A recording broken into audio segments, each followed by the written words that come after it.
Welcome everybody to the JFNCS Memory Cafe Percolator Quarterly Idea Exchange in December. I'm so happy that you're all here. And I'm gonna go over a few logistics and then we'll dive right into the topics for today. Can you see my slides advancing? Somebody give it, perfect, thank you. So today we are going to start with some quick housekeeping and as always an opportunity for announcements.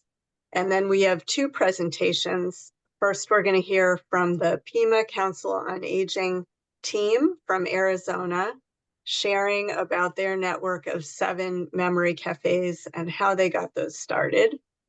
And then I will introduce the Memory Cafe Alliance, which is the name that was chosen for the national strategic planning effort that is creating some new resources for memory cafes. And in particular, we'll focus on the National Memory Cafe Directory and the training modules that we are developing. I want to give you a heads up that the next idea exchange will be Thursday, March 13th, same time frame, which is 1:30 to 3:30 Eastern. We alternate between Wednesdays and Thursdays because we know some of you hold your cafe on one day or the other, and we want to make it easier for you to attend at least some of the time. These meetings are always recorded, and we will post the recording in about a week on the Percolator webpage. So you can always go back and share that link, look at the slides, etc. It's always nice to see people's faces. It helps us feel like we're in a community. So if you're able and inclined, please feel free to turn on your video. Otherwise, it's fine to be off camera. Please do keep your audio muted unless you're speaking. We have about 100 people registered for today. It's usually a pretty big meeting, and we try to keep the background sound down, and then there will definitely be opportunities for sharing at different points, and you can just unmute at that point. I do welcome your comments and questions at any point, and I would ask you to use the chat box or the hand raise function in Zoom so that I see that you have a comment or question. If you physically raise your hand, I may not see you because I can't see everybody at once. So with that, I would love to invite you to say hello just so that folks can see where others are coming from. So please go ahead and type your hello in the chat box, and be great to see where in the world you are. If you're here as part of an organization, feel free to share that too. Thanks, Charlene in Rochester, for getting us started. It's great to see people in so many places: Arizona, Cleveland, Missouri, Florida. Florida sounds good to me right now. It's cold and rainy in Boston, where I am, Indianapolis, Washington, Charlotte, Springfield, Mass, Harrisburg, etc. Keep them coming. It's really fun to see just the variety in where people are joining us from. So thank you for that. So we'll jump into updates. And as a general update, the Percolator offers many resources. These are all free of charge, located on the Percolator webpage, which you see there on screen. And just to highlight a few for those who are new to our network, we do have a free step-by-step toolkit for starting a memory cafe in English and Spanish, and tip sheets on promoting your cafe, funding your cafe, and vetting guest facilitators. We worked with Dementia Action Alliance to create a leadership guide for memory cafes to encourage leadership and meaningful roles for your participants living with dementia at your cafes. 1-minute PSA video in English, Portuguese, and Spanish, and a lot more. So feel free to visit that page. And I just am going to mute everybody. Apologies, just was hearing some background noise there.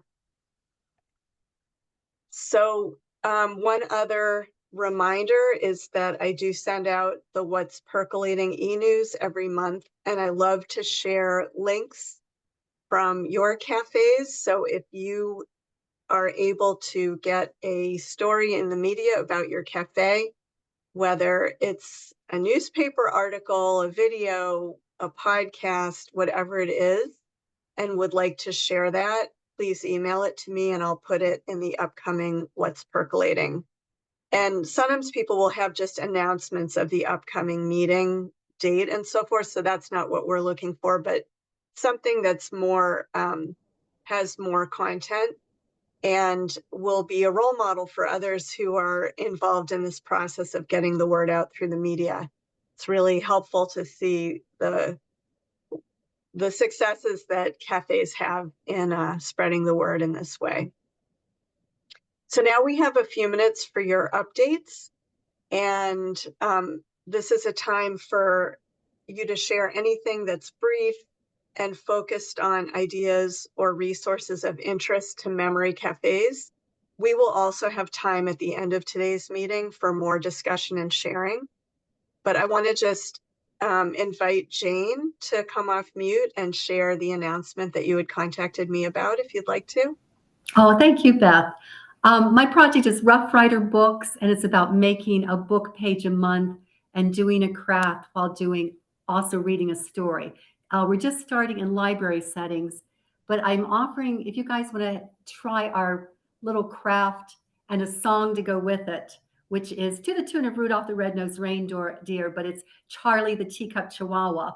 I'll put my email in the chat box, and so you can just send me an email if you'd like to be part of that. And I see we have a couple of libraries on board here, so thank you, Beth. Great. Thank you very much, Jane, for generously offering to share that curriculum. And so Jane is going to put her email in the chat, and anyone's welcome to contact her. Charlene, I see you've got your hand up, so would you like to unmute and make your announcement? Yeah, I just wanted to real briefly let you know that the Together Today Cafe in the Finger Lakes region of New York has just celebrated our 1-year anniversary on November 30th. So, oh, congratulations. That's wonderful news. Great to hear. Anybody else have a quick announcement to share?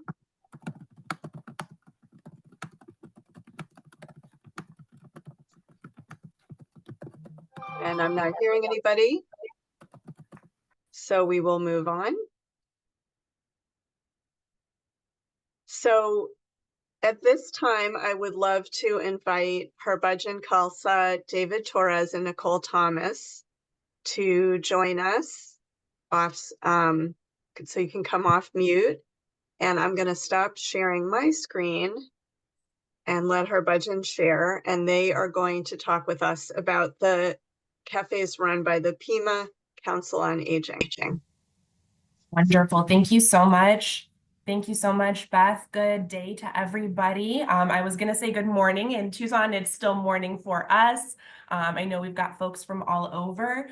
I'm going to preface with, I'm sorry, my voice is going to go in and out. I am recovering from that lovely cold that so many of us have been experiencing. So if I cough or take a pause, please bear with me, but I am so pleased to be here with you all today, and I am joined by my fantastic colleagues, Nicole Thomas and David Torres. If you guys want to introduce yourselves. Hi, I am Nicole Thomas. I'm the Community Education Specialist here. And I'm David Torres. I'm one of the options counselor, also at Pima Council on Aging.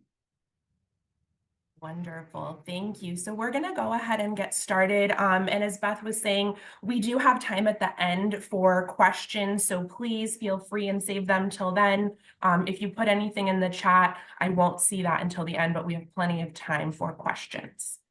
So I just wanted to start off with a little bit of a brief overview. I know we have folks from kind of all over the aging sector. And so I wanted to provide a little bit of foundation about the work that we do specifically. So we worked for a program called Dementia Capable Southern Arizona. And this program is anchored at Pima Council on Aging. Pima Council on Aging is our area agency on aging in Arizona. We have been around since 1967. We provide a wide variety of support and services as a AAA, and we've also expanded out of the kind of traditional AAA categories to do additional services, and that's where our program came in. So Dementia Capable Southern Arizona was established in 2020. We received initial funding through the Administration for Community Living, and we'll talk a little bit about funding towards the end of the presentation, but that was really how we kind of got our feet off the ground with this program. We provide a variety of supports, including options counseling, memory screenings, healthy brain kits, community education, and memory cafes. And so today we're going to talk a little bit about how we started memory cafes. They were brand new in our community. We had not had any done in Pima County. And so we want to just kind of share a little bit of how we approach this, tips and tricks, and a lot of lessons learned along the way. So how did we introduce memory cafes in our community? We really wanted to not reinvent the wheel, because there are so many amazing and wonderful resources out there. We didn't want to spend time with things that were already available. And so I was very fortunate to kind of by happenstance stumble across Beth and the Percolator Network, and was so pleased to see the wonderful resources that were available. And so we really worked with Beth very closely to figure out how we could get cafes going. One of the things we realized very quickly was that we wanted to create a network of cafes. Because cafes were new in our community, we didn't want to just have one and kind of be done with that. We really wanted to create a network approach so that we could help others get cafes up and running, because we saw how beneficial they were, and we really wanted to create that platform. We wanted to also have a way of standardizing processes so we could really increase engagement. One of the things that we had learned as we talked to other cafes around the nation was that sometimes a lot of cafes are very siloed. And so we really wanted to take a community approach and see how could we not only bring one cafe to our area, but how could we bring a lot of cafes to the area? And so we decided to create what we call the hub approach.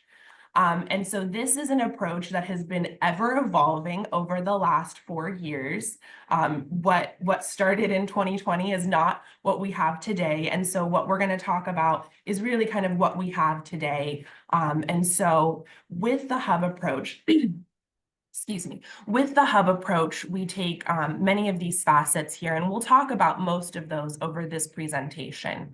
We're going to talk about partner recruitment, memory cafe training. How do we recruit and manage volunteers? This is kind of an ever-evolving one for us. And then recently, we've developed a memory cafe kit, so something that we can provide to partners to help them get their cafes off the ground. And then very similar to what we are all participating here with the Percolator Network is we created a bi-monthly memory cafe host meeting for all of our cafes in Pima County. And then again, very similar to what Beth has, we created a local roster for guest facilitators so that we're able to share resources with our other partners, help them understand what facilitators are available, what the fees are, and how to get in touch with those folks. So first off, I want to talk a little bit about partner recruitment. This has been an ever-evolving process, as I'm sure all of you are very familiar with. Finding a host for a memory cafe can be very easy and very challenging. And so these are some of the kind of guides that we have put in place based on our lessons learned.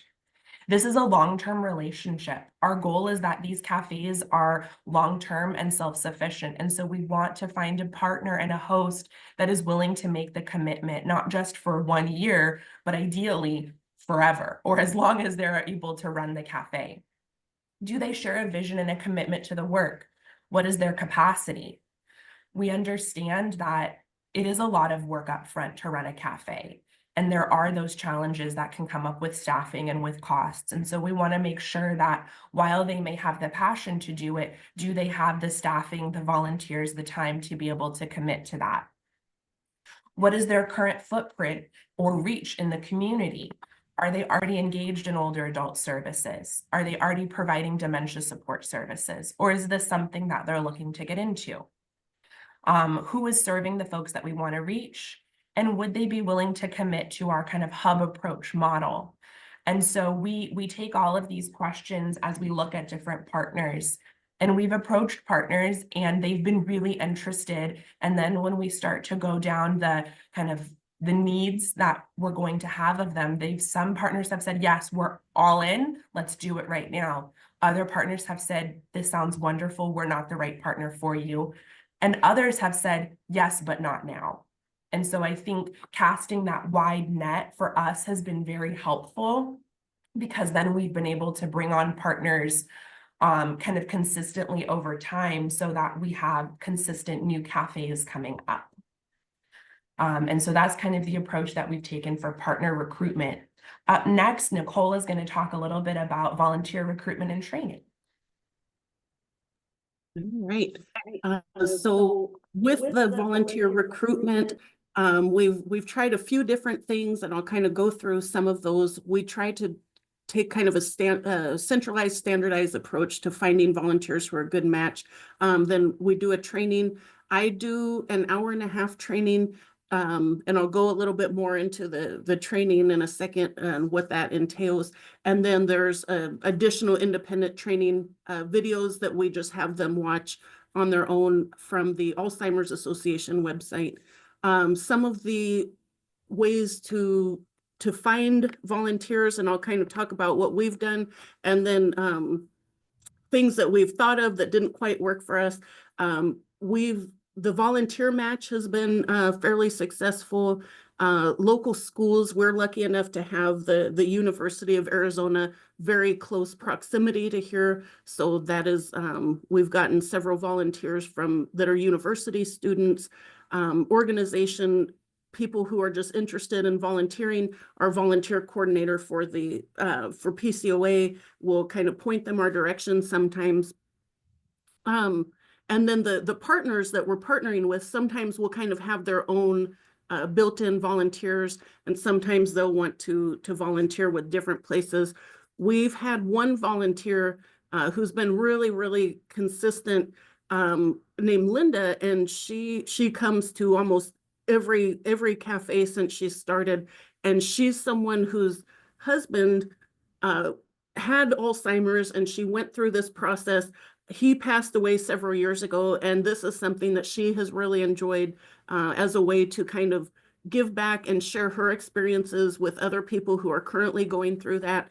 So that's I suspect in the future, as this keeps going, that might become the case down the road, that some of the people who are attending now might end up, in a decade, being future volunteers, hopefully. Next, please. With that volunteer training, the part that I do, the big bulk of it is the Dementia Friends presentation, basic information on Dementia Friends, their communication tips, and then I go a lot more in depth for the volunteers with communication tips, and the strongest emphasis being on be warm, be friendly, your nonverbal communication, the welcoming atmosphere is really going to do more than anything that you say, or any activities that we're having. That feeling is really going to be more important. We go through that brief history of the memory cafes, what they are, what they're not. I have had one lady who was very interested, and then once she kind of figured out, like, oh, this is not what I thought this is not like a hands-on caregiving thing, and then wasn't interested. So we want to make sure that they understand beforehand that what it is and what it is not, examples of tasks that they might be doing, so they'll have a clear idea, some activity ideas and examples especially if we're training partner cafes who won't have who are starting something new. A lot of times that's a really great brainstorming jump off for them, kind of going through some of those ideas, and then they'll start really, the wheels start turning, and oh, we could do this, we could do this. So that's a fun part of it. And then an example agenda, depending on how long they're planning on having it. So I have an example 60-minute agenda, an example 90-minute agenda, so that they can kind of start planning around that, and where do they want to place what, how long do they want to do what, and start kind of thinking about some of those logistics beforehand too, if they're starting a new cafe. And then for all volunteers, the flow of the example agendas help with kind of the flow, what to expect, when to arrive, when to expect to leave, as they're planning their days around that. Next, please. Some of the example activities, and this is really an ongoing thing, and we try things, and some things work, some things don't. Some activities are really popular one day and we'll do them again, and they're not. So this is just kind of an overall thing. Sing-alongs. Some places will have karaoke. We've had live musicians. Those are very popular days. The live musicians come in, they do songs from the 50s, 60s, 70s, and people love to listen to that and sing along, and it comes right back to them. Having different guest presenters and performers. Chair yoga has been very, very popular. I wasn't sure at first, how that would go over, and that has been very popular, and we do that on a regular basis now. We've had a poet who will come in and do some guided activities to kind of create one big poem for the class. Mariachis, dancers, instruments, singers, magicians. There's a magician who's performed at several of the cafes here. Improv, this one we haven't tried at ours yet. We have it scheduled actually for January. One of the local theater groups is going to come in and do an activity. They came and kind of observed and participated a couple times to get a feel for what the Memory Cafe is. So they're actually working on an activity for us in January. Virtual field trips. We tried this one out. I did a virtual trip to Italy recently, and that went over very, very well. Games, bingo is always a hit. I do a lot of Jeopardy type games, trivia, and I try to make them things that are interesting and fun. Older music, toys and games were a really popular one. People just kind of remembering, oh my gosh, yes, I forgot about that game. I used to play that, some of the fun things, not so much like a competitive trying to win necessarily. Puzzles, games, card games. Uno is really popular. Arts and crafts, there's endless arts and crafts that you can do. We actually just got done doing gingerbread houses right before this meeting, and that went over very well. Everyone had a lot of fun doing that. So endless ideas for the arts and crafts that you can do. Next, volunteer roles. A lot of what they're doing, because we do have staff, might look a little different than some of the other cafes. But one of the biggest things that I usually tell the volunteers is participation, socialization are one of the biggest aspects. Just kind of helping to create that fun environment, encouraging participation, kind of being that party host. Helping to create that environment is almost more helpful sometimes than doing some of these tasks. Some of the tasks might be greeting them, having them sign in, helping them get their name tags, set up, take down, cleaning things, assisting in the facilitation of the cafe if needed. But that socialization, making sure, okay, where is everyone sitting? Is anyone, not talking to someone else? Let me fill in there. If we're having sing-alongs, we have little musical instruments that are out, and a lot of times people won't kind of initiate that on their own, but that's something that volunteers and staff are really helpful with. Once someone starts doing it, other people are a lot more willing to do it. So having the volunteers just kind of participate in the activities helps a lot of the time. Next. The memory cafe kits. So these are what we provide to the partner cafes. There is kind of a base kit that everyone gets that has a storage bin, some of those basic tablecloths, plates, cups, napkins, those kind of things. Some basic decorations, nothing elaborate, gift cards, information handouts, and name tags for the staffs, the volunteer and the attendees, digital access to resources, and we also will meet regularly to kind of go through and add things to those resources, tracking sheets, cafe attendance, cafe participation surveys. We, because we're grant funded, have to do surveys, so having those available for everyone. And then they can kind of, on top of that base package, choose either a music and arts and crafts or a games kit, and they'll get additional supplies. The music kit, there's some basic little handheld instruments, digital sing-along templates, electronic links to games, vouchers for those guest musicians who are in our network that we have. They'll get vouchers for them to come perform. The arts and crafts kit will have just a variety of different coloring, painting, stickers, little craft fun things, and then vouchers for guest artists or the poet to come. The games and activities, bingo kit, card games, board games, electronic links to games, and then also vouchers for performers, especially that magician is popular with a lot of them. And we do have, again, those surveys to measure impact and to get their needs, get an idea of how well are we serving them, what are some of the needs, and how are the caregivers as well as the people living with dementia doing right now in this moment. Next, please. And that kind of goes into those surveys and attendance logs. Because we are grant funded, we are required to collect that. So that's an ongoing issue. But that data helps us with applying for future funding for the cafes. And once people start coming regularly, they know that they need to do them, and they are used to doing them.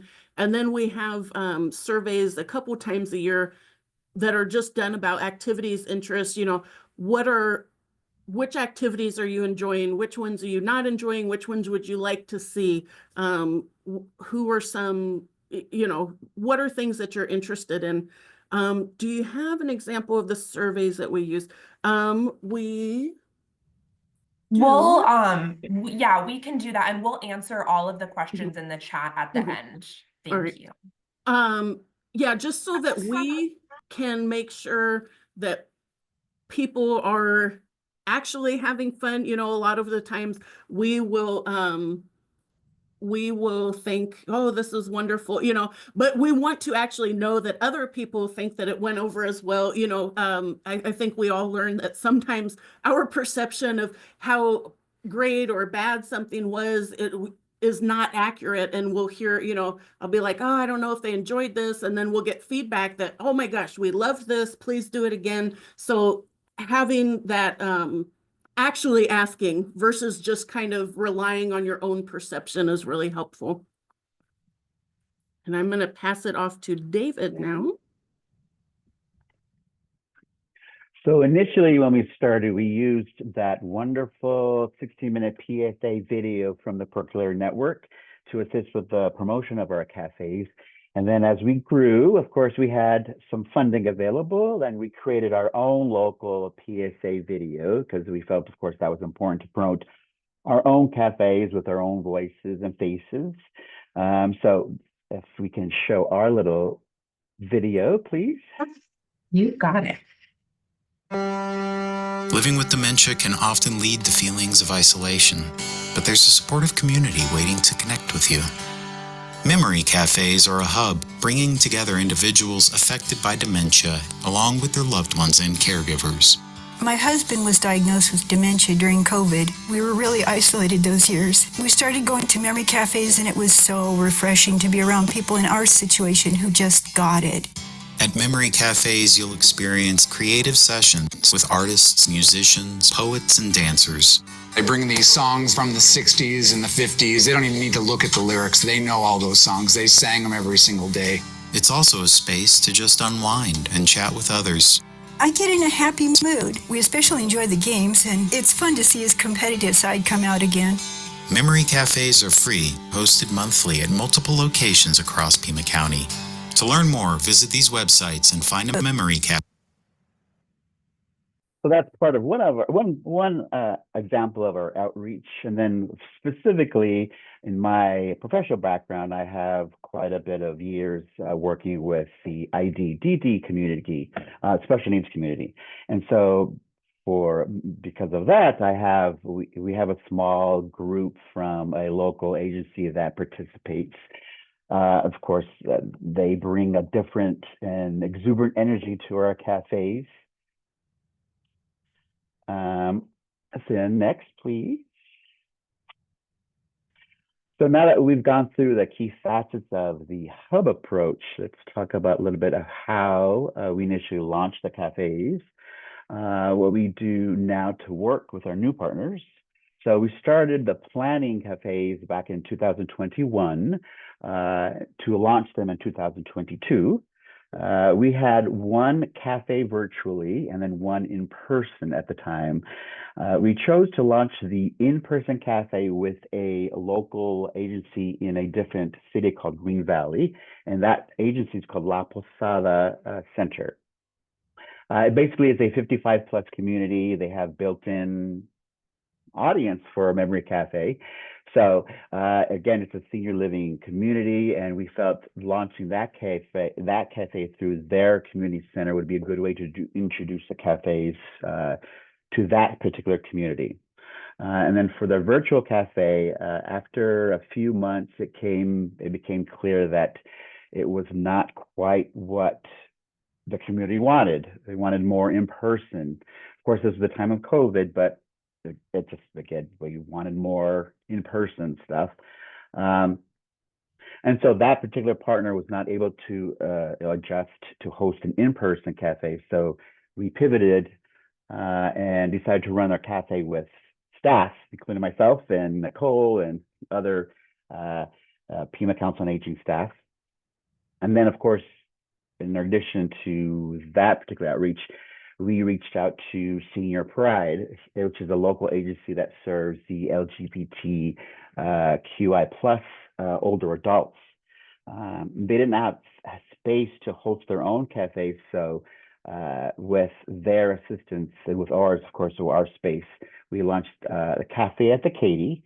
That's one of our two buildings. And then this particular cafe, which is the Cafe at the Katy, it's inclusive to the LGBTQI plus community, and we've run successfully with Senior Pride since the beginning of 2023. And then with that, once we had our feet under us with the successful launch of the La Posada Memory Cafe and the Cafe at the Katy, we continued to recruit additional partners. We found quickly that we needed a local center, a local center place to have all these lists of cafes. So we created our own directory, which is included on our website with an interactive map. So the map is really good because, of course, it shows you where everything's at. And as we launch new cafes, some things that we keep in mind to ensure that we reiterate with our partners is that the attendance, of course, it ranges. Sometimes we'll have a big group, sometimes a smaller group. And then, of course, sometimes our cafes average from 5 to 6, but as many as 20 to 25 at some point.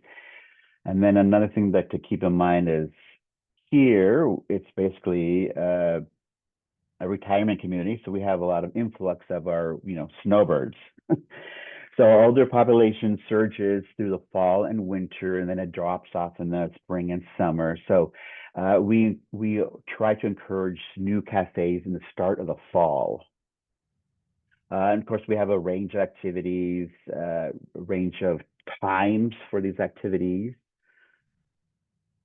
Next, please. And then, of course, I don't know if most of you remember, during our last Percolator Exchange, I had mentioned that we had hosted a drag show. That was one of probably our most attended memory cafe. We also, among what Nicole mentioned a little earlier, we have hosted, our public library to do activities, musicians, poets. We had the Tucson Art Museum did an art project and activity. I myself have an art background, so I did a calm yourself drawing activity. It's drawing yourself calm activity, which we've done about 3 times, and it seems to be well received. Next, please. And then these are our current cafes. So there are about 7. 5 are specifically in Tucson, and 2 are in our neighboring city in Green Valley.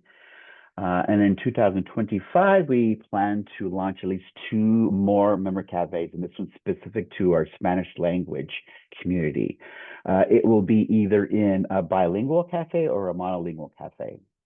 And that is definitely a need here in Southern Arizona. We will definitely be partnering with the YWCA as well as Chicanos por la Causa for those cafes. And then, what else can we say? Wonderful. Okay. Thank you. So one of the things we wanted to really focus on too was some of our lessons learned. Those are, always want to share what we've learned, and we have learned so many things from all of you at the Percolator Network as well. And so this is kind of a little bit of a mix of challenges that we faced, and then also some really wonderful surprises that we've experienced along the way. As was said earlier, virtual cafes were not popular.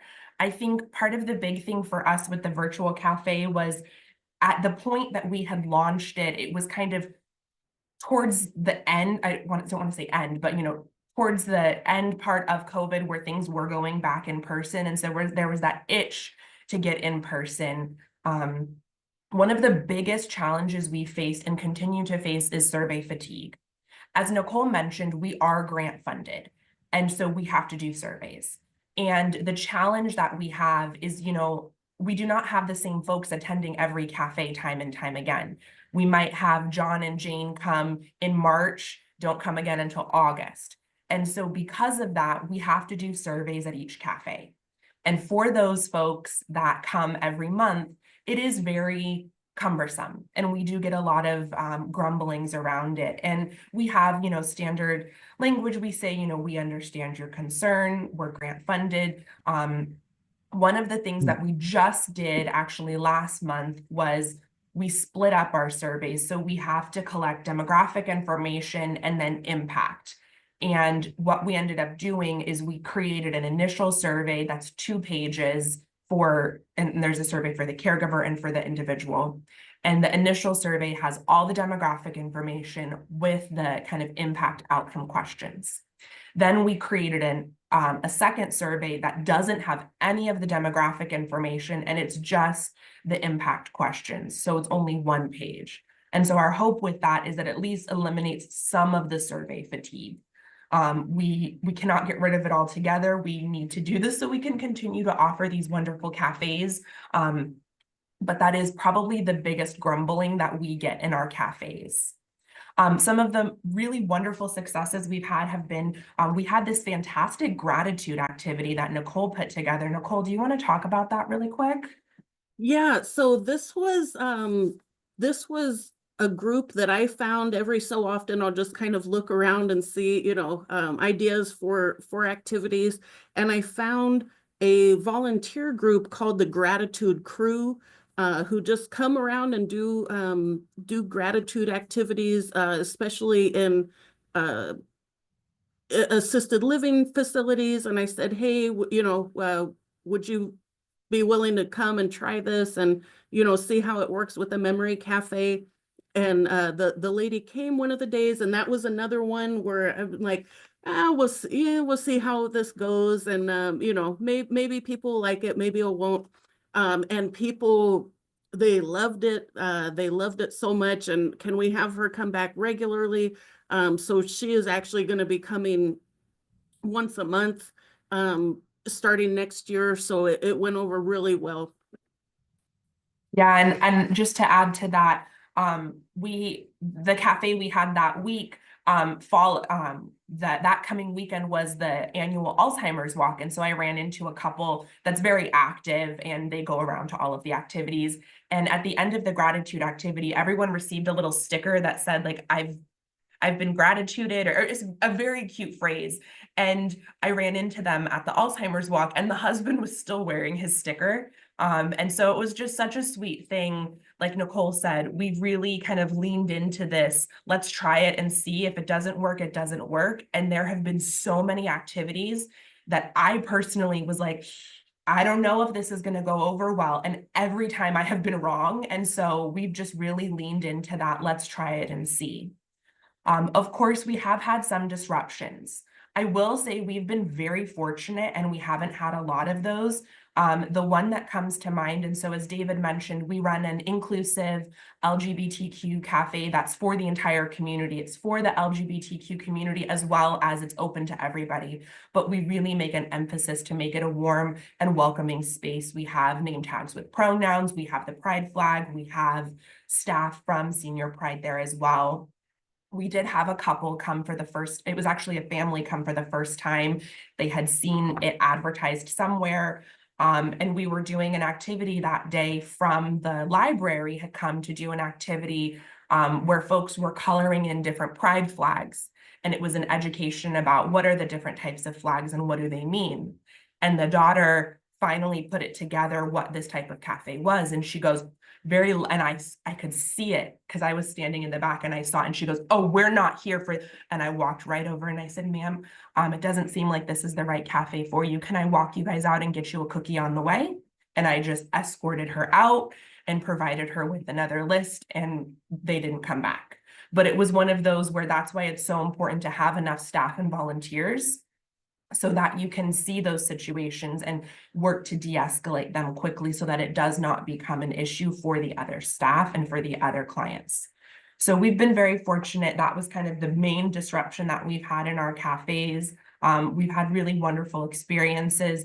As Nicole mentioned, the travel activity was so much fun, and chair yoga has gone over really well. And that's been something we've seen both the person with dementia and their caregiver really enjoy, is getting that kind of mobility and that movement going.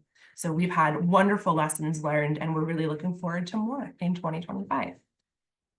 So very briefly, I know we're coming short on time. I just want to talk a little bit about funding, and this is a big question. Excuse me. My voice will make it through the end of this. So as I had mentioned at the beginning, we received initial funding through the Administration for Community Living. We applied for the ADPI grant in 2020 and were awarded. And with that grant, we were able to get memory cafes off the ground. And then we were just awarded another round of funding in the fall of this year for another 3 years of funding. The new grant will only fund the new cafes because of the way that the funding works. So this new grant will provide us with some funding to support the Spanish language cafes that David mentioned. I will say that's a large grant, and that's a big type of funding, and memory cafes were one piece of the work that we're doing.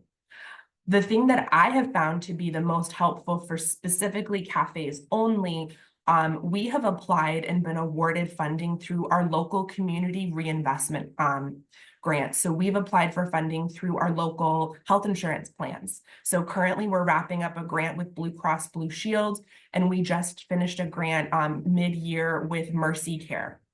And both of those grants we solely dedicated towards memory cafes. And so that's where we were able to provide the bulk purchasing of the memory cafe kits, as well as the funding for the PSA video. And so that was really successful for us. We were able to kind of take what we had created under our initial funding and say that we wanted to provide more expansion, and those community reinvestment dollars were able to help us get there. I would also encourage folks, if you have a local United Way, look at them and see what partnerships they're able to do. We have a phenomenal United Way in Tucson that really works with older adults.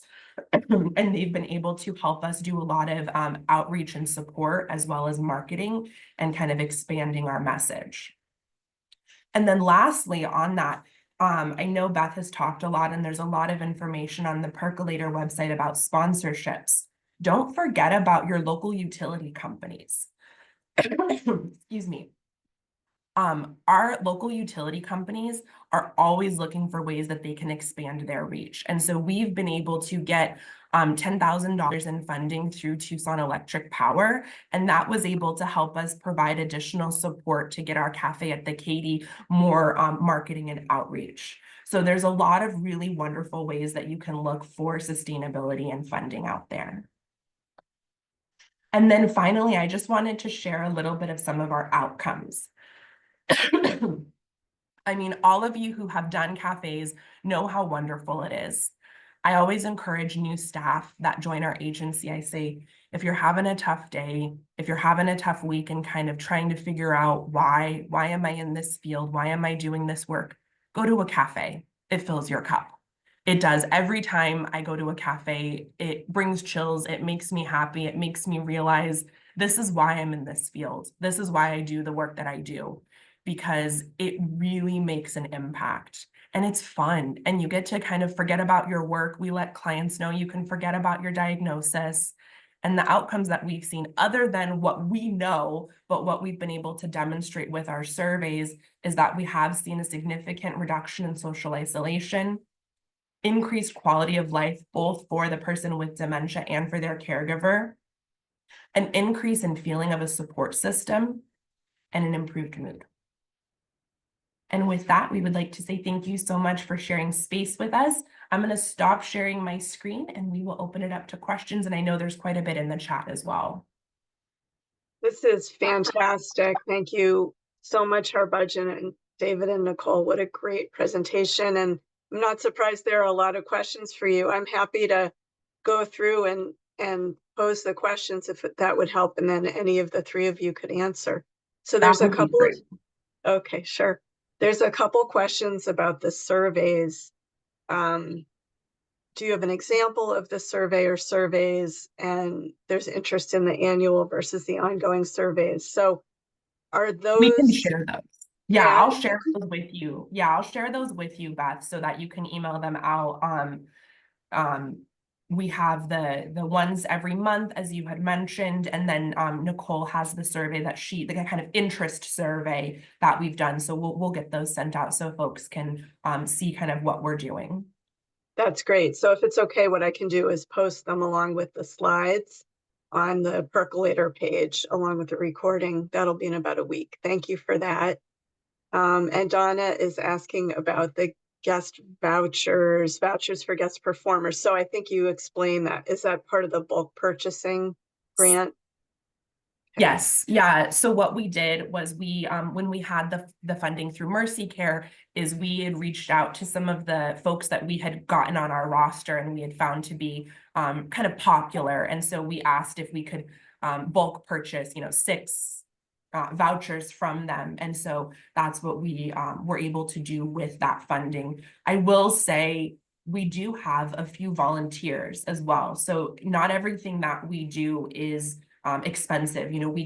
I like to tell folks we can run a very expensive cafe and we can also run a very cost-effective cafe. And so we have on our roster, we have volunteer musicians as well that we provide folks if they don't have vouchers anymore, or we're wanting to kind of we're out of those funds. And so we do have the volunteers as well.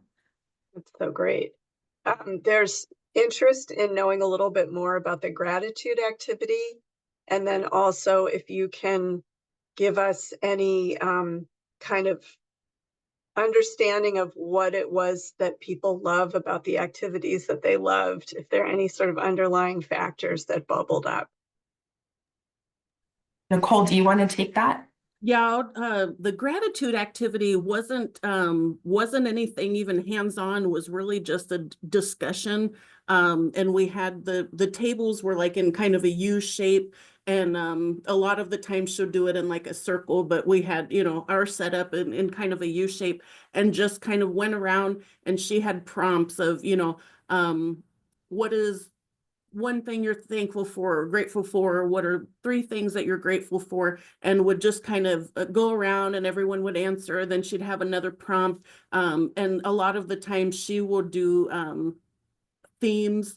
One of the ones that I attended, it was like, you know, National Cookie Month or something, you know. So it's like almost just like an extended icebreaker where people are getting more into just kind of chatting with each other and bringing up not only those icebreaker things, but always framed in kind of a positive way and including things.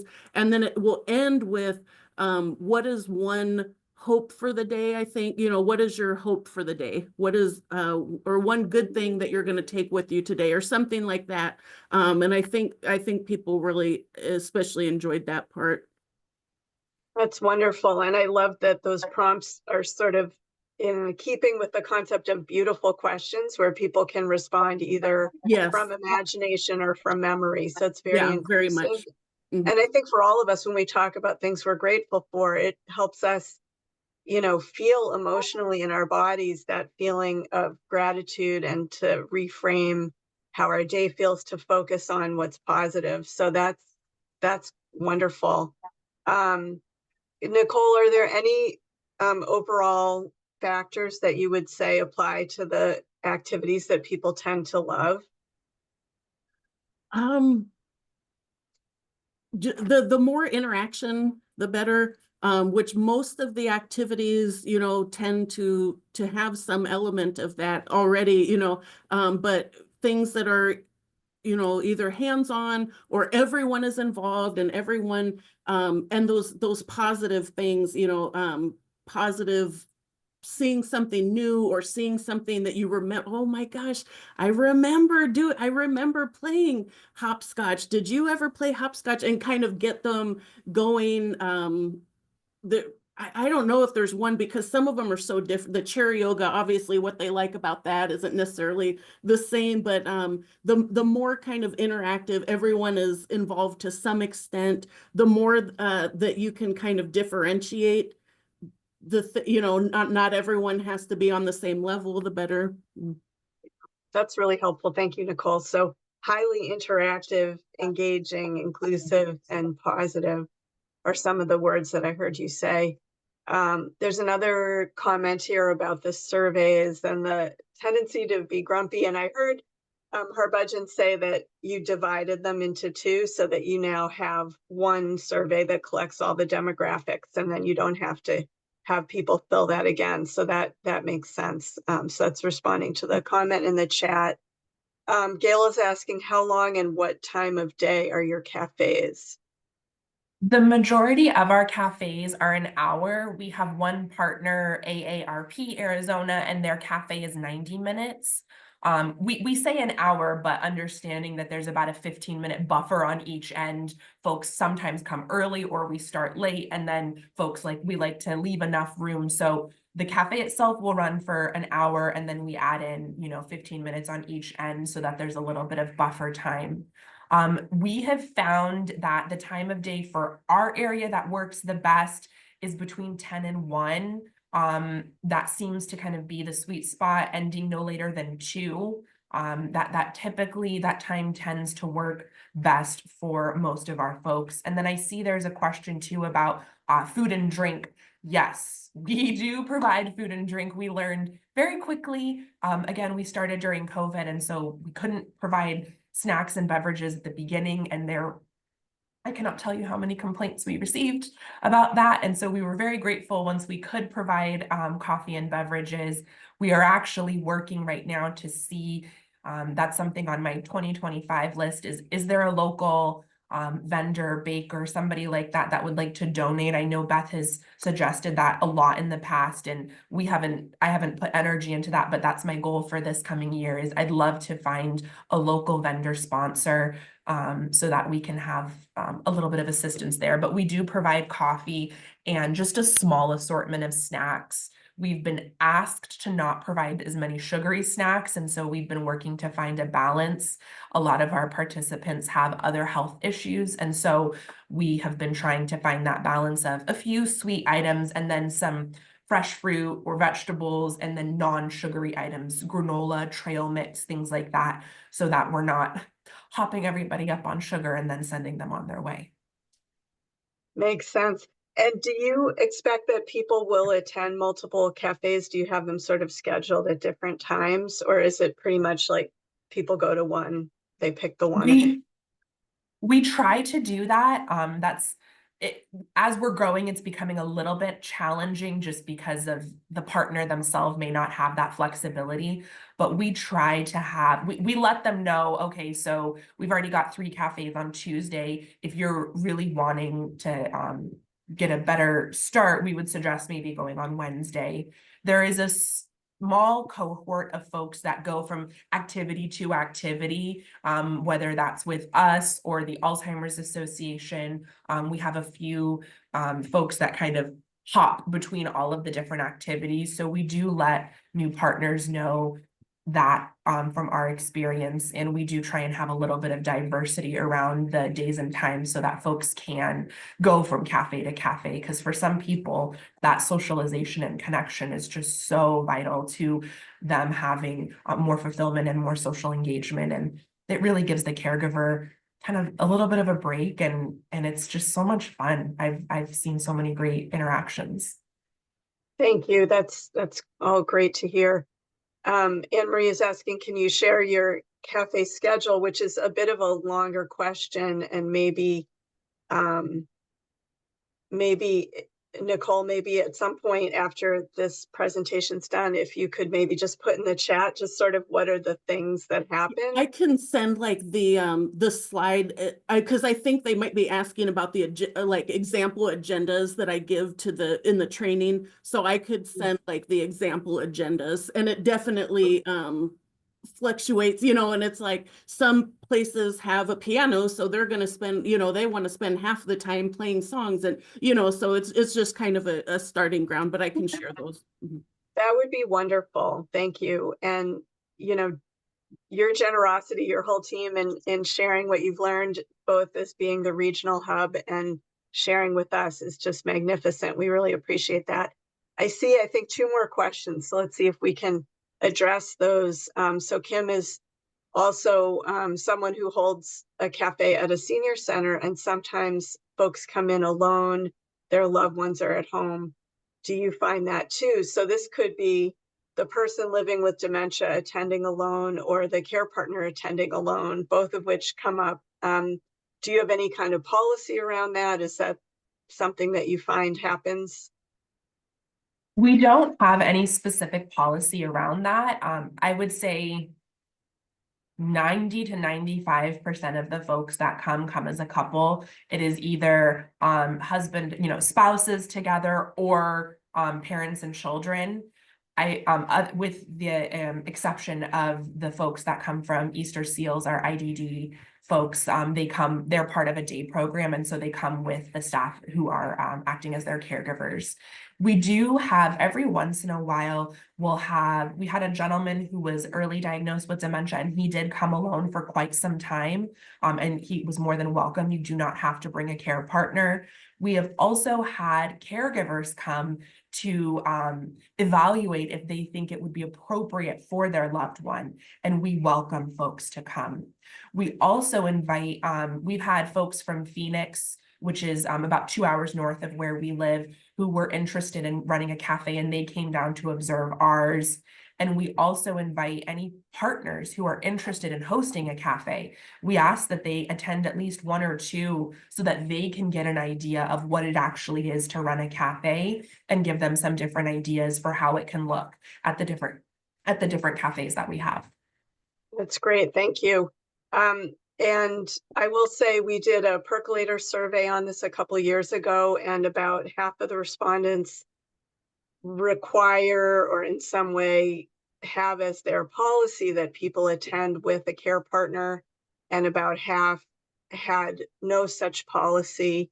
And some of the experiences that you're pointing out, Harbhajan, are quite common, all kinds of configurations, people who want to come and check it out to see whether their partner who's living with dementia might want to come.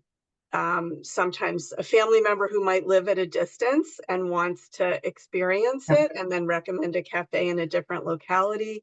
People who are living with mild cognitive impairment or living with dementia and who are able to come and participate fully on their own. And there's more and more people living alone with dementia. So these are just some of the many circumstances. So I always encourage people to be open-minded and flexible about it, because we don't want to needlessly, you know, make it harder for people to attend. I think the real key is what is it that works in your space and for your program? What are the kind of tasks that people need to be able to manage? And then can this person do those or not? And if not, how do we problem solve around, is there someone who could come with them? We don't know it. Just knowing that someone has dementia doesn't tell us whether they need that help or not. So I love that flexibility. So we are going to close out this section, but there's one more question I see that we can make as the last question, which is, do you see a difference between men and women in responses to activities? We can even broaden that and just say, do you see any patterns in terms of whether it's gender or, you know, other factors that influence who likes to do what? So Nicole, I don't know if you want to take that one again.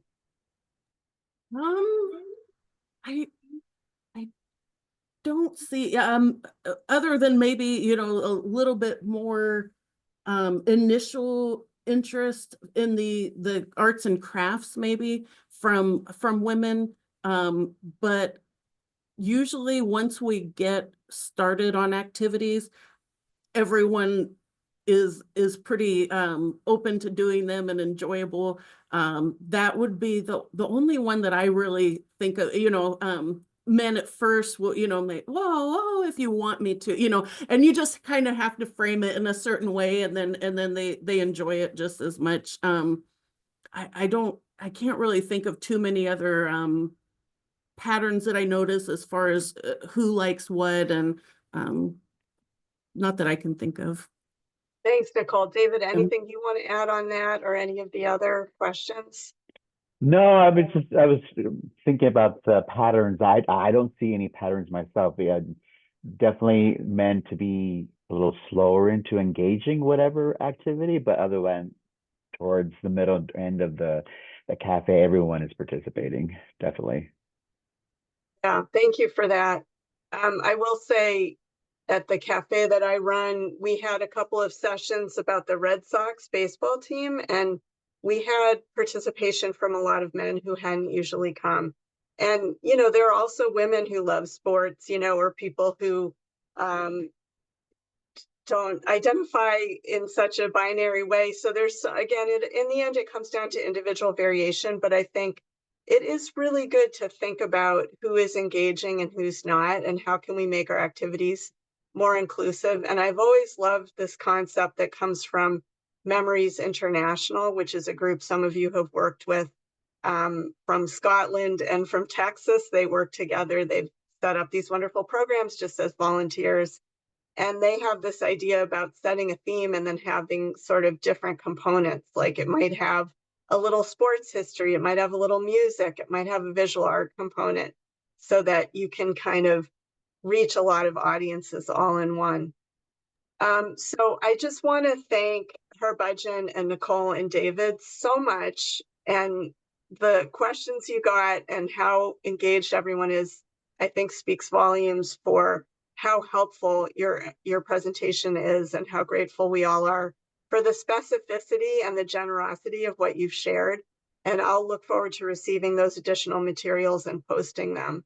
Can I just So, add one last thought onto what you were saying? Sorry, because that kind of, I think that's one of the things that the actual surveys, the interest surveys are really helpful for, and some of the like icebreaker questions that I'll do, because I know that some other cafes have had that issue, you know, so I kind of went in like, oh, what would the men like? The men would like those sports. And I used to live on the East Coast and it was really popular. And then here I'll be like, oh, you know, icebreaker question, do you like watching the parade or football? And no one watches football. And you know, would you be interested in doing the sports, because we can have a special sports day and maybe the men would like this, and none of them were interested in it. So actually asking really does, you know, make a big difference. thanks for that. And I think one thing that's so beautiful about your presentation and the approach that you all take is you're so attuned to the communities that you're serving, and you have all these ways that they're giving you feedback. And then it's clear that you're really taking that feedback to heart and innovating and making changes. So that's really a role model for all of us. So what I want to do right now is just take like 2 minutes to stretch, for everybody to have a little stretch, and then we're gonna go into part two.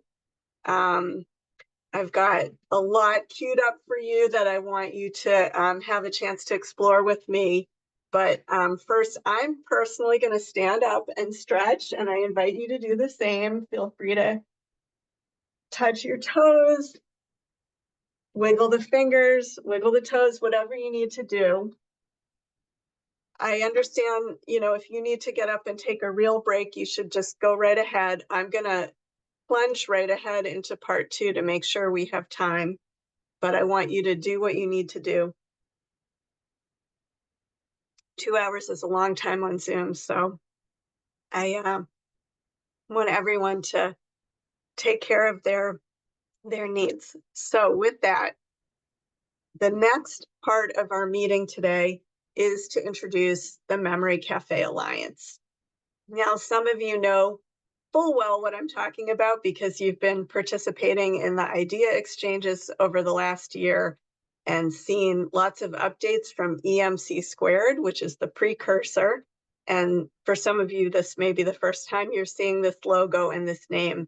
So over the next a little bit less than an hour, I'm going to really walk you through, and I really encourage you to put comments, questions in the chat, raise your hand if it's easier to make a comment or question verbally, and we'll have a discussion about what is happening now and what's in the pipeline. So what is the Memory Cafe Alliance? I'm going to go over sort of an overview of what MCA is building for memory cafes and go into detail about the new Memory Cafe directory and the training modules that are in process. And then just touch on the learning community, which is what you're at today, part of that, and the public awareness campaign. And I just want to say everything I'm going to talk about, this is all designed to be available throughout the US, and participation is voluntary. No one owns the Memory Cafe concept. Memory cafes started and have spread through the world as a grassroots social movement. That's really their heart and soul. And so Memory Cafe Alliance is an effort to help us be stronger together by building some structures and resources that everyone could use. But at the heart of it, we respect that that is the choice of each individual Memory Cafe. So with that, what is the Memory Cafe Alliance? It is the fruit of the EMC squared strategic planning process for US-based memory cafes that has taken place over the last year. The purpose is to equitably and sustainably support the spread of high-quality memory cafes throughout the US. So this effort is really built on the recognition that there are amazing memory cafes like the Pima Council on Aging cafes and in the other areas where many of you do your work. And there are vast areas of the country where there are no memory cafes. There are linguistic and cultural communities, in particular in under-resourced communities that don't have memory cafes. And we feel that everybody should have access to a memory cafe. When you register your memory cafe in the new memory cafe directory that we'll talk about in a few minutes, you automatically join the Memory Cafe Alliance. So that's what it is. It's a group of people who care about memory cafes and are working together in this kind of loose way. Memory Cafe leaders in other countries are welcome to use the training modules that I'll be talking about and participate in the learning community. The directory is just for the United States. And we had to do that because that's the way the funding works and that's the way the organizational structures work. I'm very, very grateful and pleased that Dementia Friendly America is hosting the Memory Cafe directory and will be hosting the training modules, because memory cafes are just such a component of that dementia-friendly community movement. Because this is structured on a national level, it just makes sense for the directory to be a national structure. And I think that's fine, because I think cafes in other countries generally have their own networks and directories as well. But we have always had international participation in the Percolator, and that kind of sharing is amazing and really, really want that to continue. So the logo and name, this is what most people preferred. And, you know, some of you, again, have been attending the Percolator quarterly idea exchanges over the last year, and you've seen this evolve. But if you haven't and you want to get the backstory, you can watch the recording from June, where we looked at several different logos and different names and different fonts, and we had a little voting process. And I want to thank Joe Hausch, who is a designer who worked with us and created the logo and the name. And then Ann Connell, who presented in the March Idea Exchange, who is a branding expert and helped us with sort of the conceptual groundwork behind this process that Joe then brought to fruition. This was the logo that by far everyone preferred. People really liked that you kind of see a heart emerging from it. So that's what we ended up with. So what will the Memory Cafe Alliance build? And the way I think about it is that the directory is really laying the foundation. You know, it's funny how when you have a big goal, like spreading memory cafes throughout the US and specifically multiplying them by a factor of 10, we're aiming for 9,000, and really focusing on equity and sustainability. You need to sort of deal with the nitty-gritty and that foundation. And the reality is that we need a reliable directory that's up to date, that's easy for Memory Cafe leaders to use, and that's easy for the public to search and easy for providers to search. So this became really the foundational piece. And as I mentioned, the new directory is hosted by Dementia Friendly America. So this is a national nonprofit that is completely aligned philosophically with what we're doing as memory cafes, which is trying to make our communities inclusive and friendly. The directory is designed to be reliable, so cafe leaders will be able to update their own listing whenever needed. And there's a mechanism to require that all listings have to be updated once a year. And then we are building in some promotion of quality. So cafe leaders will sign off on core principles and will have access to free training modules once those are completed and implemented, which we're aiming for February. The new directory is an easy, simple interface for public, for referral sources, and cafe leaders. And I'll be talking more about the directory and the timeline in a few minutes. So I realize I'm plowing through a lot of information here, and I am keeping an eye on the chat if there are any comments or questions along the way. So what else will the Memory Cafe Alliance build? Well, so we're starting with that strong foundation, and then we're building right now free training modules, and I'll talk about those in greater detail.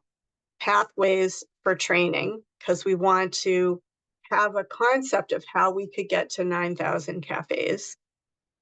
The learning community, how that will continue over time, and then a public awareness campaign. So these are the main things I'm going to touch on during this presentation.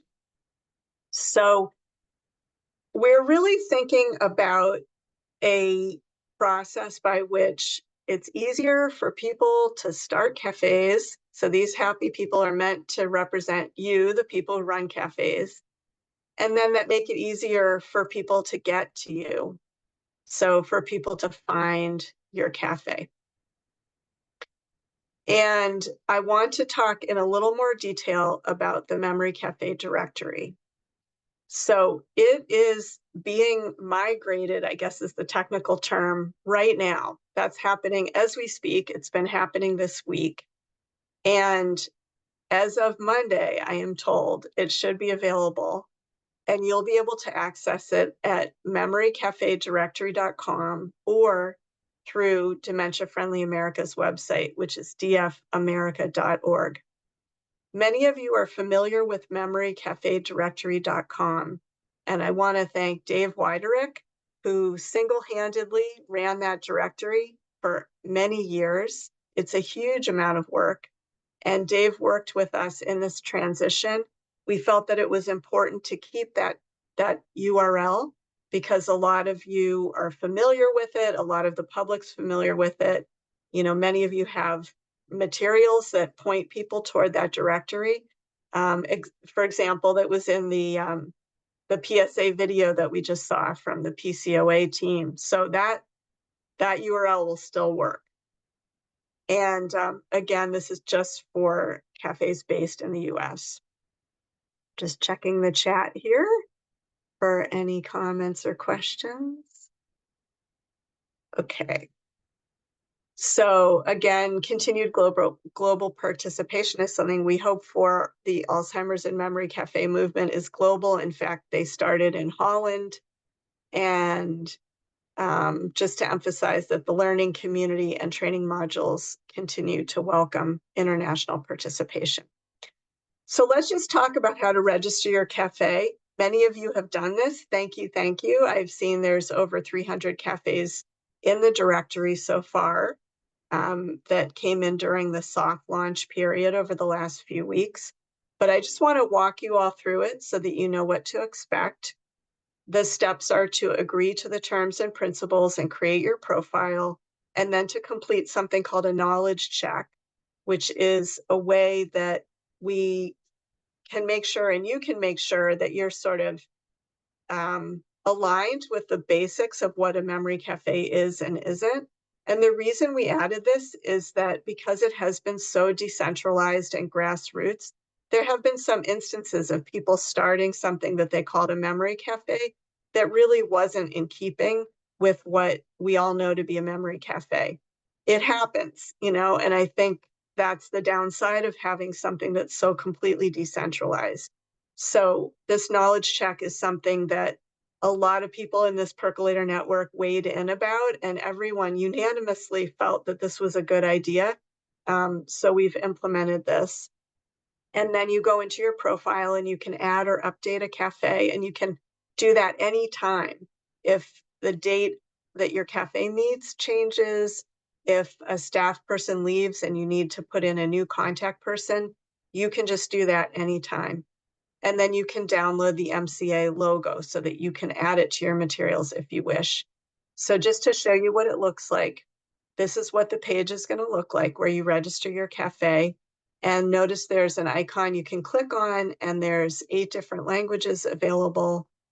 There's also accessibility tools in the upper right corner.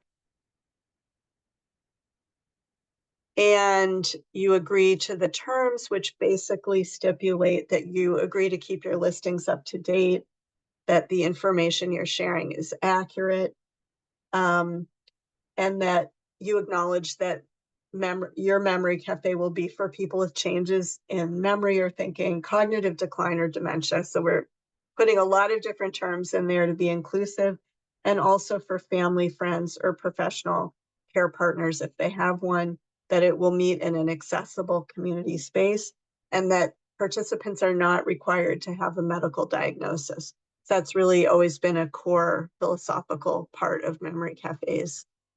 And then you will be able to go into your profile once you've created it and manage or add your cafe or cafes. And we'll talk about whether some might have more than one in a minute. And also from your profile, you can download the logo. And I'll just show you an example. This is the cafe that I run, and we've added the logo you see there. And it's totally optional, voluntary to do that. We are encouraging cafes to do that to help unite us a little bit visually, and again, make us a bit stronger as a network.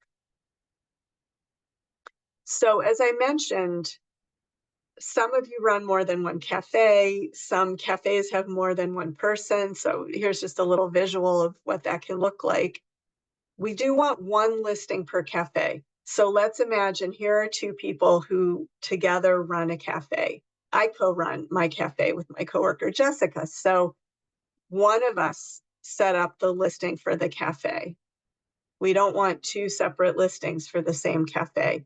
However, we each create a profile in the system, because when we get these training modules, we may each want to go in and go through the training and access the other resources. So each person probably wants to create a profile, but only one person would create the cafe. So if it's two people, they could share the login information so that either of them could update it, or they might just decide, well, this one person's going to be the one to update the listing. Now, we also have the scenario where maybe one person runs a bunch of cafes. So that person may add several cafes from their profile page, and that's fine. You can absolutely add more than one cafe. Hope you're all with me so far. So I want to show you a sneak peek of what the directory itself is going to look like.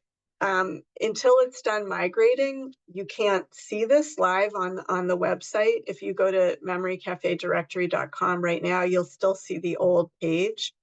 But hopefully by Monday, this is what you'll see: Memory Cafe directory, and some information at the top about what memory cafes are.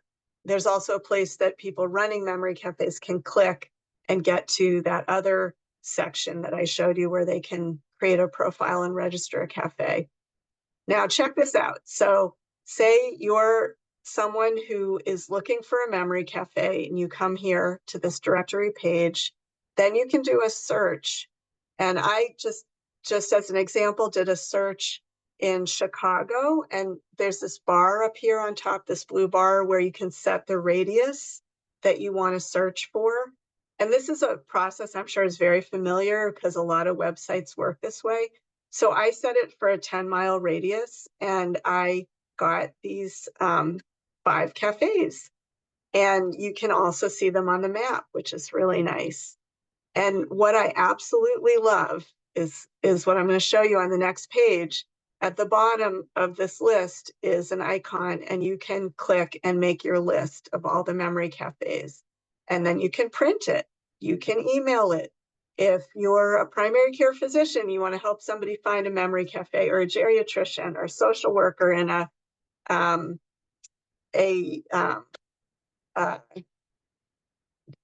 program that does cognitive assessment or assisted living, whatever it is, you can make this list and print it out for the person sitting in front of you and hand it to them or email it to them. So I think that is a huge advantage of this new directory.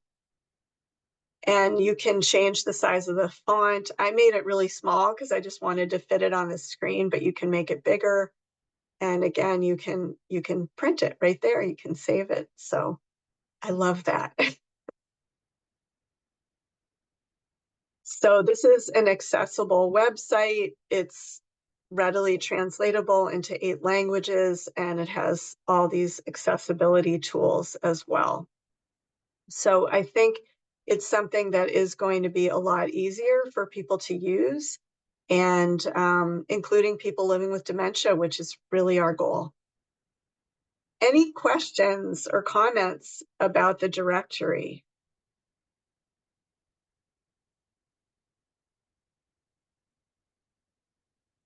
Okay, hearing none, I'm going to keep going. And I hope that you will all go and register your cafe if you haven't. I believe I can, yeah. So here's the link to register. It still works. This is the same link we've been using during our soft launch, but you can also wait. And as of next week, you can just go to memorycafedirectory.com or dfamerica.org. And Cynthia asks, can you change the name after you've registered it? Yes, you can change anything in your Memory Cafe listing. You just go into your profile and click on add or manage it. I think it says manage or add a cafe, and then you will get to all the information you supplied before, and you can just change it.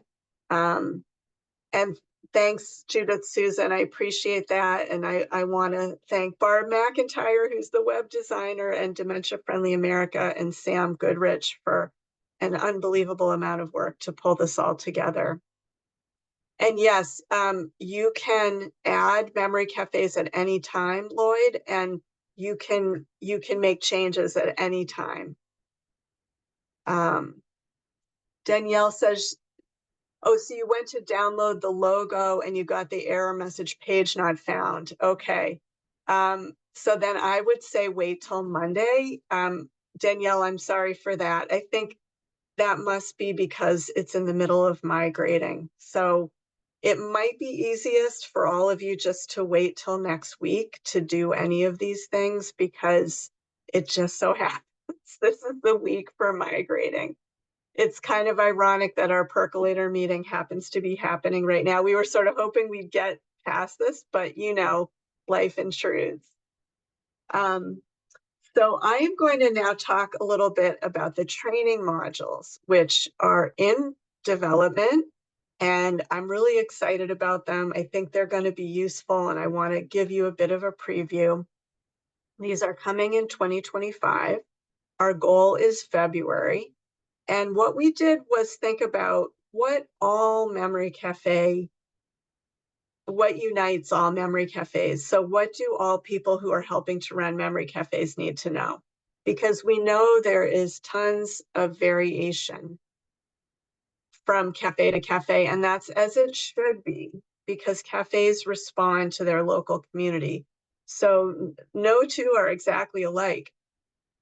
But we know there's this core area, which I'm showing in the purple circle here, that is common. And so there's core information that all people running cafes or volunteering or facilitating at cafes need, and questions that come up again and again.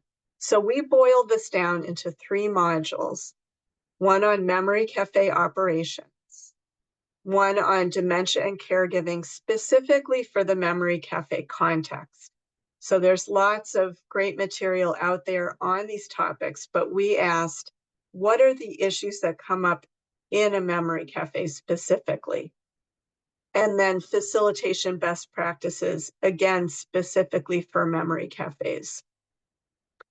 And so the format will be an online system. It's what's called a learning management system. We're using one called LearnDash. And it will be a mixture of slide-based, so kind of writing with animation, and then video footage from real live memory cafes. Each module will be about an hour in length. The operations one is a bit longer than the other 2. and you go through them at your own pace if you choose to. I want to give a big thank you to the Brookdale Foundation for helping to support this development work. And I want to thank 3 memory cafes that hosted a film team, the Chinese American Service League in Chicago. Thank you so much. The Age Strong Boston Memory Cafes, and PCOA, again, our friends in Arizona who we just heard from. All were hosts to a filming crew, and there's live footage from recorded footage from those cafes that will be in these modules. We're really grateful for that. So who will use the training modules? So we imagine that memory cafe leaders might be interested in all 3, especially if they're just getting started. We imagine that memory cafe program facilitators, such as teaching artists or other activity facilitators, might be interested in the dementia and caregiving for the memory cafe context and facilitation best practices. Probably not so much the cafe operations, because probably they wouldn't need to deal with those activities. And the same for memory cafe volunteers. Now, does anyone have to use these training modules? No. Some of you already have trainings in place. We heard from the Pima Council on Aging folks about your training. It sounds beautifully developed. Other cafes and groups of cafes have training in place. So again, these are resources that will be available to you. You don't have to use them. You can check them out and maybe decide you want to put them in the mix of what you offer, or not. We do imagine that there are a lot of people, particularly in areas where memory cafes are not well established, that would really benefit from these, because there hasn't been any kind of free, I should mention these are free, national resource like this available. So we're hoping this will really fill in the gaps for people who want to start cafes and have tons of questions and really need a place to start. We've had the written toolkits, but we recognize that nowadays a lot of people respond better to this kind of self-paced online training, and that will actually have video and photos from memory cafes. So how you will access it will be again from your profile. So this is what it will look like in the future from your profile page. There will be a way to access the training modules. That isn't in your profile yet because the training modules don't exist yet, but we hope to have them ready for February. I also want to mention that you might not, your memory cafe volunteers might not want to create a profile. It's just an extra step. You know, we know that nowadays there's so many passwords you have to keep track of. You know, it can feel like a bit of a hassle, and maybe they don't feel like they want to, you know, sign their name to this site. So another option, if you wanted to use the training modules with your volunteers, is the cafe leader who has a profile could just share their screen during a live training for memory cafe volunteers and walk through sections of it or the whole thing. Any questions about what's coming for the training modules?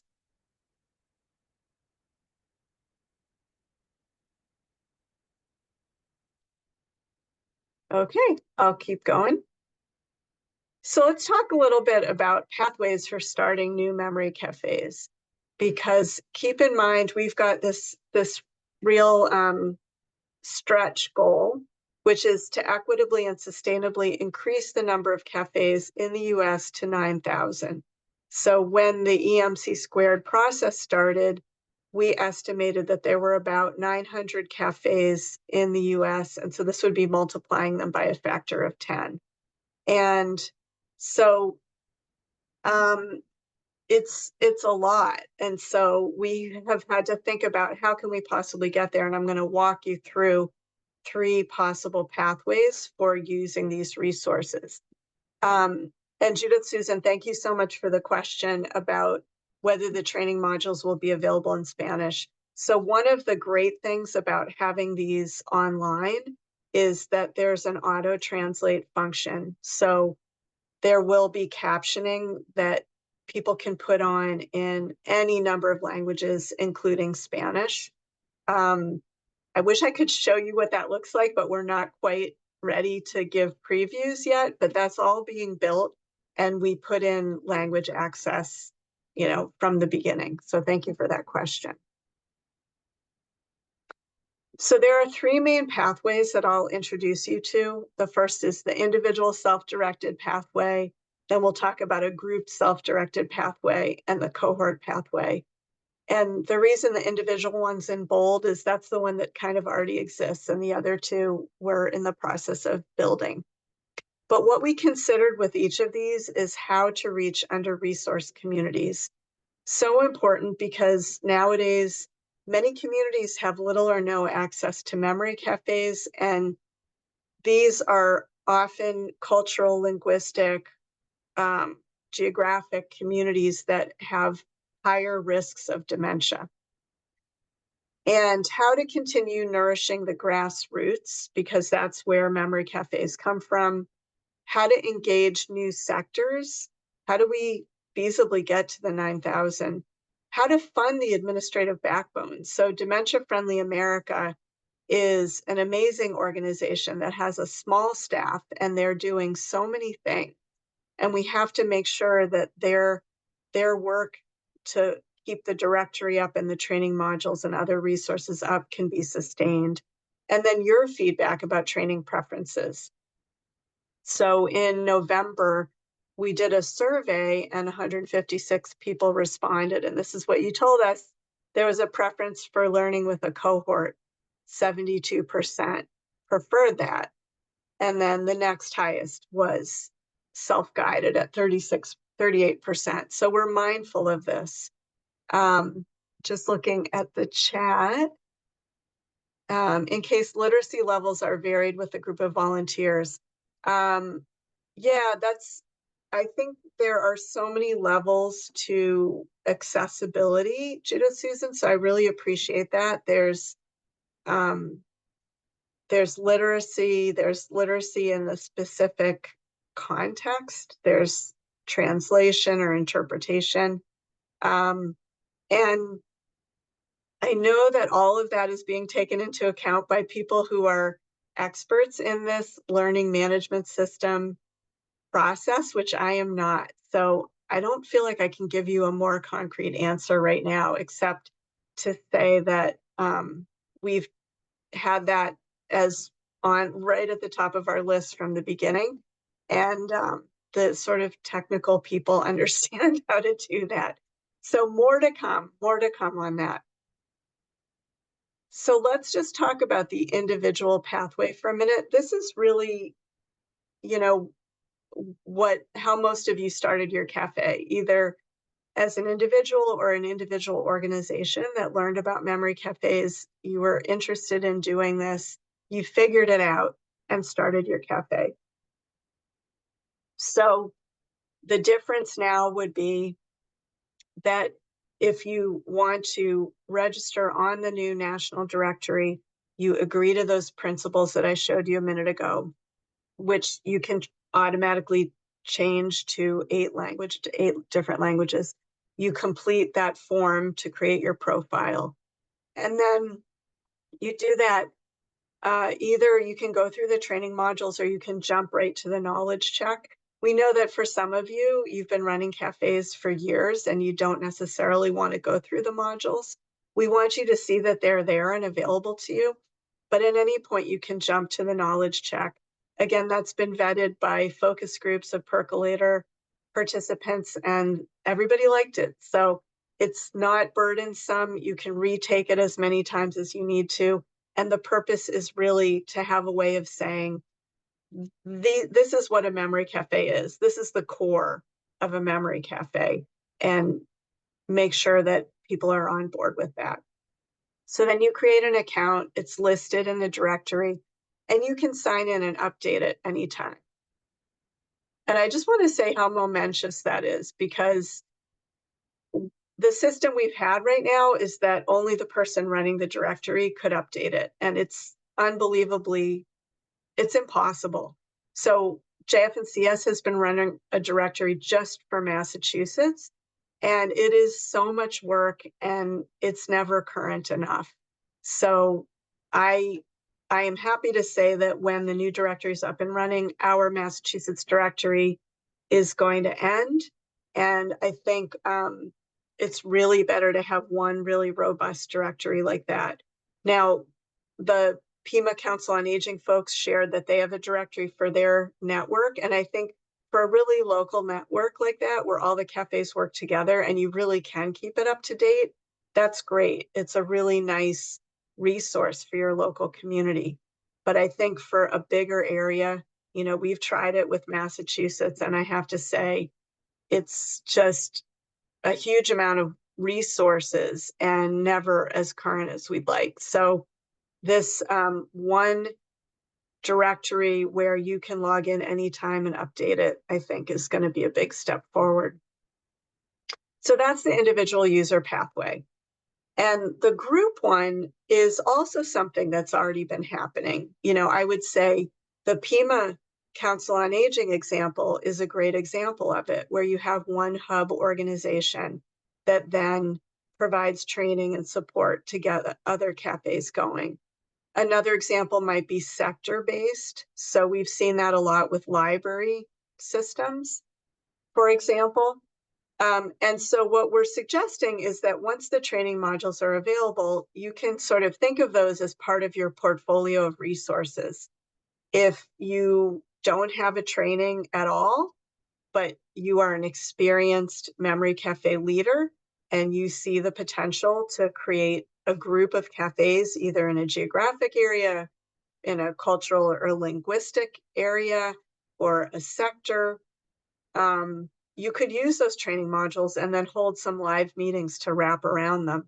It would be a great opportunity to seek grant funding, just as Pima Council on Aging did. And we would encourage you to build in some funds to support Dementia Friendly America's infrastructure. So that would be something that you could put into that grant proposal, because the reality is we have to keep that component current and strong as well. Thanks, Donna, for your nice message about the Massachusetts directory. You know, we started it in 2014, and I feel like it's been amazing to me to be able to see and understand cafes across Massachusetts better. And like so many aspects of this growing social memory cafe movement, we just got to a point where it's time to fold that into a better, more robust structure. So there are a couple of limitations to these first two pathways, the individual and the group self-paced pathway. They really kind of require what I'm going to call memory cafe adjacency. So when we did a survey about how do we better make memory cafes available in a lot of communities that haven't had access up till now, one of the things we learned was, well, how did you find out about memory cafes? And a lot of it is through networks, which is not surprising at all. So, you know, a lot of people knew somebody or knew of a sister organization. They, in some way, through the Aging Services Network or an arts community network, etc., you know, a sector network like through a library or a YMCA, they learned about this thing, the memory cafe. So they found out someone is running a memory cafe, and then that person was the role model and helped them get their own memory cafe started. It's amazing. And there's just so much generosity and sharing and wisdom in this network. The question is, how do we think bigger? How do we really equitably and sustainably scale access to memory cafes? And that requires us to think, how do we engage more geographic areas, more linguistic and cultural communities, and more sectors to really get more cafes so that everyone could have a cafe to go to? And there's a lot of potential barriers that we have to think about how to get beyond. There's a lot of people who would benefit from cafes or from running cafes who are not currently connected, who are not adjacent to any memory cafes right now, or are not connected with dementia-friendly initiatives in general. There's stigma and lack of information about dementia. There are many organizations and communities that don't have funds to try something new, or they don't have staff. They're really working very hard to address basic needs. And there are organizations and communities that face multiple stresses. And many of these same communities also have a higher risk of dementia. So there's a real mandate there for us to try to figure this out. So that's where the cohort pathway comes in. And many of you share that you like learning in a cohort. We know that it's a supportive construct, and especially for people who really aren't familiar with memory cafes, it could make a difference. So what's different about this model is it would be supported by philanthropy, and it could potentially be federal, such as the grant that the Pima group told us about, could be state or regional funding. And it would be organized and facilitated by what we're calling a training hub, which would be an organization, or it could be a partnership of organizations with expertise in 3 areas. 1 is working with under-resourced communities, 2 is in adult learning, and 3 is a deep knowledge of memory cafes. And so the grant that would be provided by philanthropy would include funds for cafe leaders, for the trainees, to support their time spent in this cohort over, we're imagining, a 5-month period, to help them have a little something to start their cafe.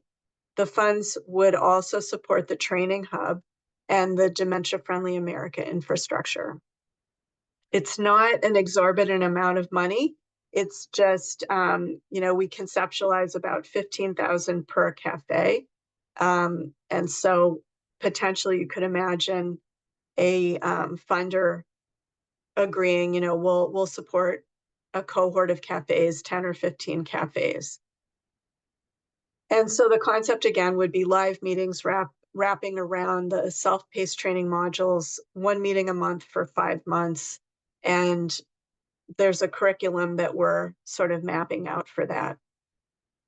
And so this could be the engine to engage more geographic areas, more linguistic and cultural communities, and more sectors, and really get us to where we could fill in some of those gaps on the map where people have no access to cafes right now. So obviously there's a lot of work with the philanthropic sector here. Anne Basting, who is the, I'll say, the brainchild behind this effort. She introduced this at Grantmakers in Aging this fall. And I think, there's a lot of work to be done between now and reaching our goal, but we're on the road. So we've talked about the free training modules, we've talked about the pathways for learning, and I want to just touch on the learning community and the public awareness campaign. But first I'm going to pause, see if there's any comments or questions. And I see Charlene's question about the potential for a directory for vetted entertainers, guest artists, facilitators. And this is actually something that we've talked about quite a lot during the EMC squared process as well. And I don't know concretely yet what that will look like or the timeline, but it's definitely on the docket. Vetted, I'm not sure. I don't think there's going to be the administrative infrastructure to do that in an in-depth way, but there could be some kind of agreement to principles. And again, we would encourage the teaching artists or activity facilitators to go through the training module. There's collaborating organizations. I'm thinking of Lifetime Arts that really works a lot with teaching artists. And so I think, this is definitely on the list. And we will need to keep working toward that. We have a very kind of basic directory on the Percolator webpage, which you're welcome to use for now. And Karen's asking, could there be a national conference? Yeah, I think there definitely could. You know, that we've been holding these virtual quarterly idea exchanges. It may be that over time we will reduce their frequency, but change their format, you know, or maybe regionally there will be hosts. Maybe the training hubs will also host regional meetings. I think all of this is possible. And rest assured that we will use the survey process that we've done through the Percolator to keep gathering your input. And you can also reach out to me anytime, just drop me an email and I'll do my best to shepherd your ideas and input and make sure they're part of this process as we move forward. So on that note, the learning community, which is a fancy term for our idea exchanges in our Google group, continue. So the Percolator continues in hosting these.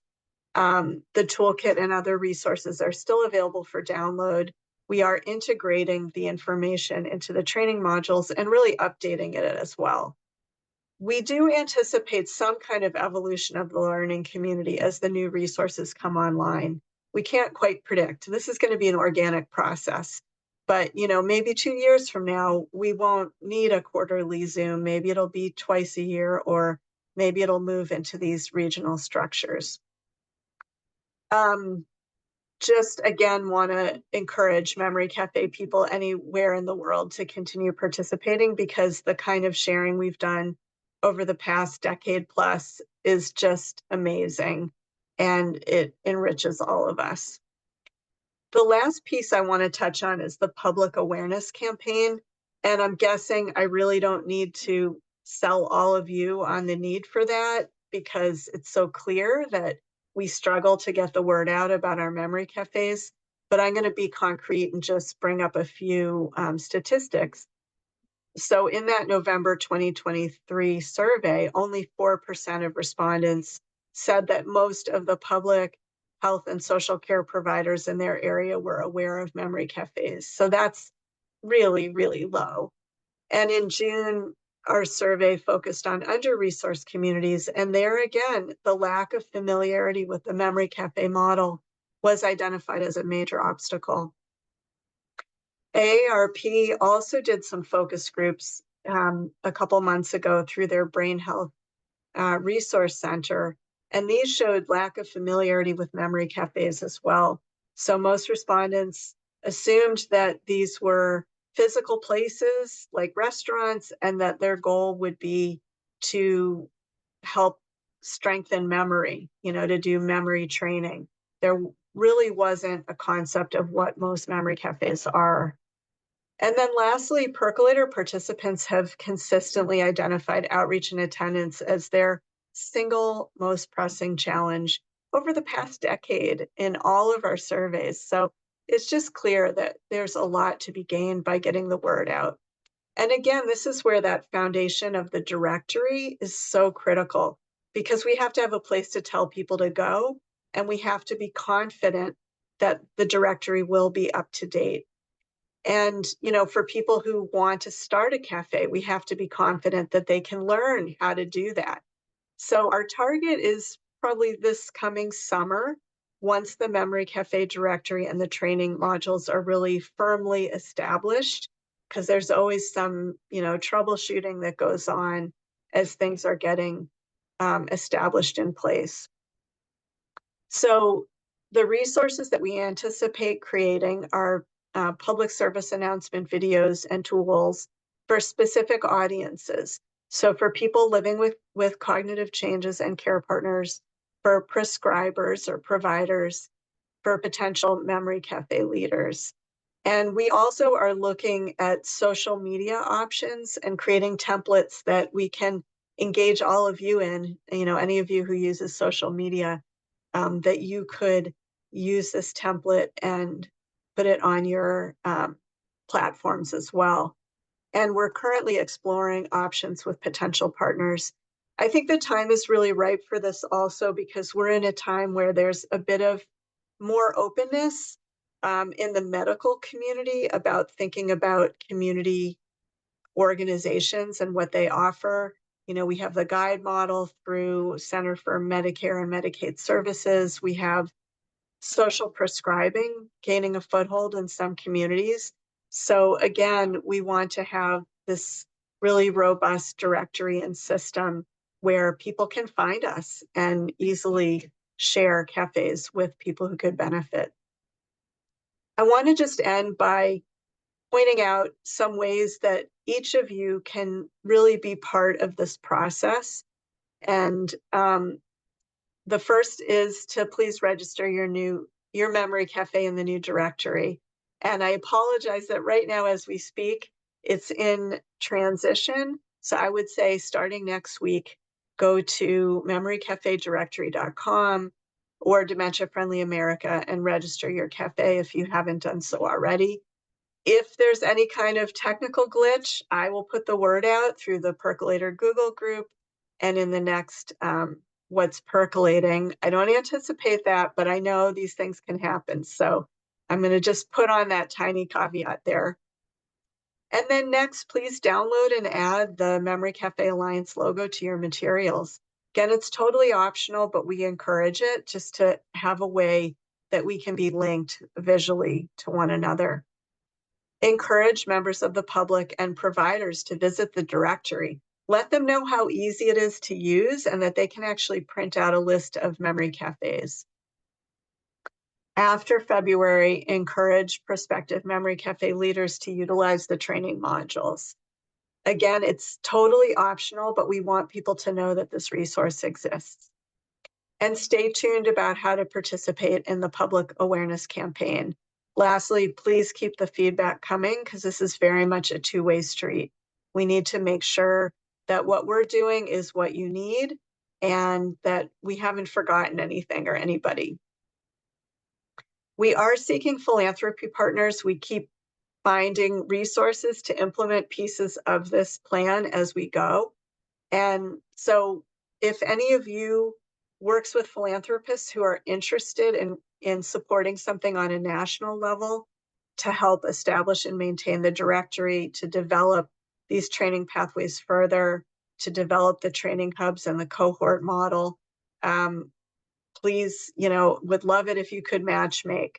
Some philanthropists are interested in this type of thing and some aren't. But if you happen to know someone who might be a match for this, we'd love to talk to them. And if you'd like to read the full EMC squared plan, it's here. I don't have this link handy. Let's see, actually, no, I can copy it and put it in the chat. And you can just go to EMC squared project.org always and into the blog to read all the progress and see the plan as well.